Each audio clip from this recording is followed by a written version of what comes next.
एक ऐसी डिस्कशन जिसमें जो आपके करियर के लिए बहुत ज़्यादा इम्पॉर्टेंट हो सकती है।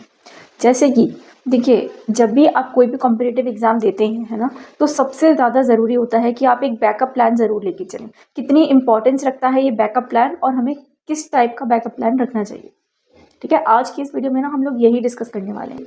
जब भी आपकी जर्नी स्टार्ट होती है किसी भी एग्ज़ाम को देने की, चाहे वो यूपी पीसीएस हो या पीसीएस हो, सीजीएल हो या यूपीएससी हो, कोई भी कॉम्पिटिटिव एग्ज़ाम आप देते हैं तो हमेशा हमको ये ध्यान रखना चाहिए कि एग्ज़ाम दे रहे हैं ये बहुत अच्छी बात है, पूरी डेडिकेशन और पूरी मेहनत के साथ आपको उसकी तैयारी करनी चाहिए। बट इन केस अगर आपके पास कोई बैकअप प्लान होना बहुत ज़रूरी है। ठीक है, मैं झूठी तसल्ली बिल्कुल नहीं दूंगी कि हाँ, अगर 2 लाख लोग इस एग्ज़ाम के लिए बैठ रहे हैं तो 2 लाख का 2 लाख ही एक साल में सबका हो जाएगा, क्योंकि जो वैकेंसीज होती हैं वही 900 हज़ार इसके अप्रॉक्स होती हैं, तो कैसे हो जाएगा 2 लाख का एक साथ, है ना, नहीं हो सकता है। बट उस केस में ज़रूरी है कि आप एक बैकअप प्लान ज़रूर लेकर चलें। कोई भी कॉम्पिटिटिव एग्ज़ाम को पास करने के लिए ना 2 चीज़ों की ज़रूरत होती है।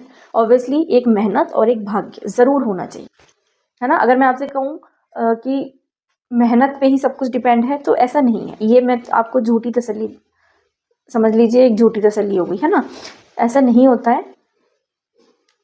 करियर एक ऐसा ऑप्शन है जिसमें आपको बहुत ज़रूरत होती है, आपका साल ख़राब ना हो, है ना, आपका टाइम बर्बाद ना हो। ठीक है, मैंने बहुत से स्टूडेंट्स देखे हैं जो 5 साल 6 साल से लगे हुए हैं और उनका नहीं हुआ, है ना, और ऐसे भी बच्चे देखे हैं जिनका 1 साल हुआ है, 2 साल हुए हैं, उनका क्लियर हो गया है ना। तो बैकअप प्लान बहुत ज़रूरी है होना। ठीक है, ये बैकअप प्लान आपके फील्ड से रिलेटेड भी हो सकता है और बिना फील्ड से रिलेटेड भी हो सकता है। 90% केस में ये आपके जो भी आपने पढ़ाई करी है आपके करियर से रिलेटेड ही होगा। फॉर एग्जाम्पल, अगर आपने इंजीनियरिंग करी है तो आप ऑब्वियसली कोई जॉब देखोगे, ठीक है, या फिर MBA करी है तो आपको बिजनेस आइडिया या किसी MNC में कर सकते हो काम।